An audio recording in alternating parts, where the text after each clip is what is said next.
তারাপীঠে কিভাবে আবির্ভূত হয়েছিলেন তারা মা। আজকে সেই নিয়েই সেই ইতিহাসই আমি আজকে আপনাদের সামনে তুলে ধরবো। হয়তো অনেকেরই জানা, আবার হয়তো বা অনেকের অজানাও থাকতে পারে। তো যাই হোক না কেন, আমার এটা শেয়ার করতে খুব ভালো লাগবে। কথায় আছে, আশ্বিন মাসের শুক্লা চতুর্দশীর দিন মা তারার আবির্ভাব হয়েছিল। সেই উপলক্ষে সেদিন ভক্তদের ঢল নেমেছিল তারাপীঠে। এই দিনেই গর্ভগৃহ থেকে দেবীর বিগ্রহ বাইরে আনা হয়। মন্দিরের বিরাম মঞ্চে পশ্চিম দিকে মুখ করে বসানো হয় মা তারাকে। সন্ধ্যের আরতির পরে মাকে আবার মূল মন্দিরে ফিরিয়ে নিয়ে যাওয়া হয়। এদিন মধ্যাহ্নভোগ দেওয়া হয় না, বদলে দেওয়া হয় ফল মিষ্টি। রাতে মহাভোগের আয়োজন করা হয়।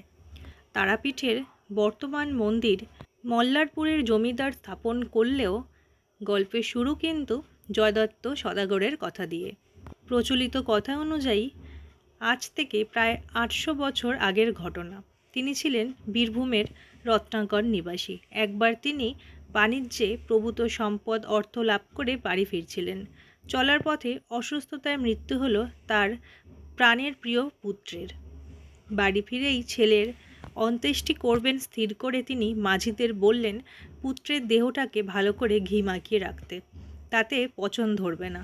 এদিকে সন্ধ্যা নেমেছে, রাত্রিতে তাই পথেই বিশ্রাম নিতে হবে। চলতে চলতে থামলেন এক বিশাল জঙ্গলের পাশে। স্থানটির নাম চণ্ডীপুর।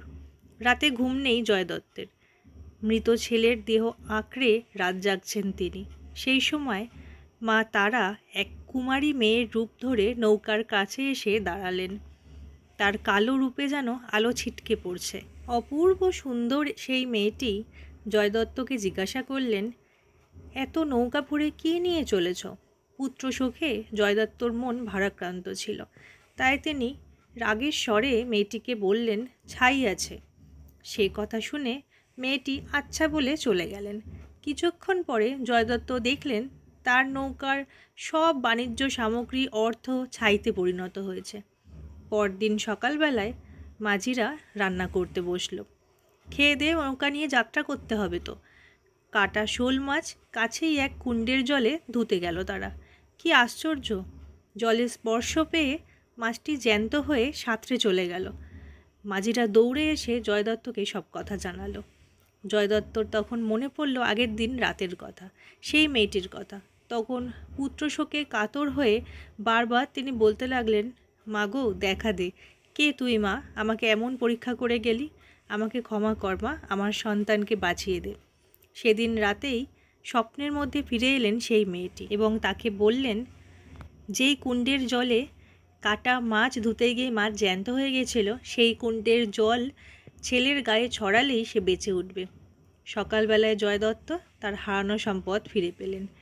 সেই কুণ্ডের জল ছেলের গায়ে ছেটাতেই ছেলে তারা তারা বলে বেঁচে উঠল।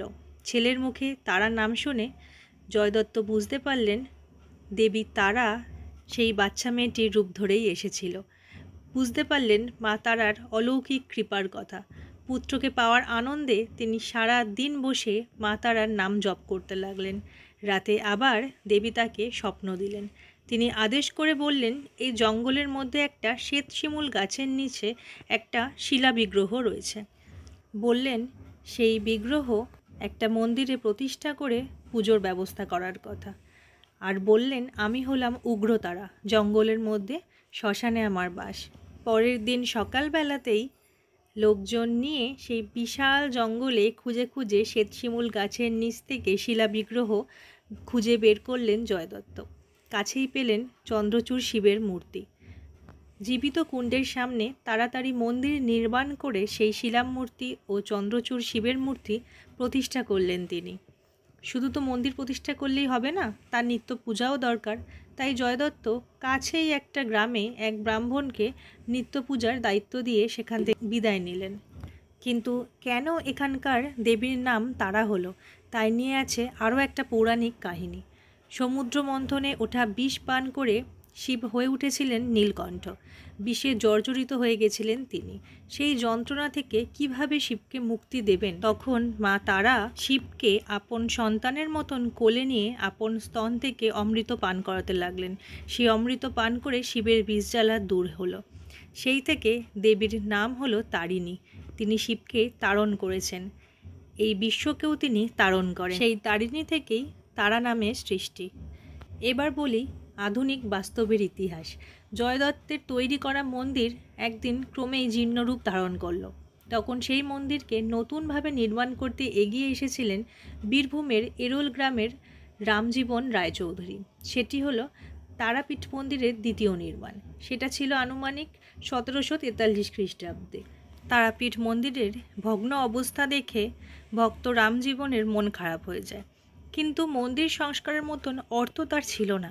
তাই প্রজাদের কাছ থেকে তোলা খাজনার টাকায় তিনি আবার নতুন করে মন্দির গড়ে দিলেন। এর ফলে তিনি খাজনার টাকা তৎকালীন বাংলার নবাব আলীবর্দী খাঁকে দিতে পারলেন না। এর বিচার করার জন্য তাকে পেয়াদারা মুর্শিদাবাদে ধরে নিয়ে যায়। তিনি বলেন খাজনার টাকা দিয়ে তিনি তারামায়ের মন্দির নির্মাণ করেছেন, কোনো রকম তছরূপ তিনি করেননি। নবাব এই কথার সত্যতা বিচারের জন্য লোক পাঠালেন। তারা ফিরে এসে নবাবকে জানালেন রামজীবন সত্য কথাই বলেছেন। তার সত্যবাদিতায় খুশি হয়ে নবাব সব খাজনা মকুব করে রামজীবনকে রেহাই দিলেন। সময় পেরিয়ে যায়, কত সাধক আসেন আবার সিদ্ধি লাভ করে চলেও যান। একদিন এলেন সাধক কমলাকান্ত। এসে তারামায়ের মন্দিরের এই অবস্থা দেখে ভাঙা মন্দিরের সামনে বসে তিনি মাকে শোনালেন একের পর এক গান। তার চোখ দিয়ে বয়ে যেতে লাগলো অশ্রুধারা। মন্দিরের এই ভাঙা অবস্থা দেখে কেঁদে ফেলেছিলেন জগন্নাথ রায়ও। তিনি ছিলেন মল্লারপুরের জমিদার। মায়ের মন্দিরের সামনে দাঁড়িয়ে মানত করেছিলেন, মাগো, আমার মনোবাঞ্ছা পূর্ণ হলে তোমার নতুন মন্দির গড়ে দেব। তারামা তার মনোবাঞ্ছা পূর্ণ করেছিলেন। তারপরই জগন্নাথ রায় তারামায়ের মন্দির সংস্কার করে দেন।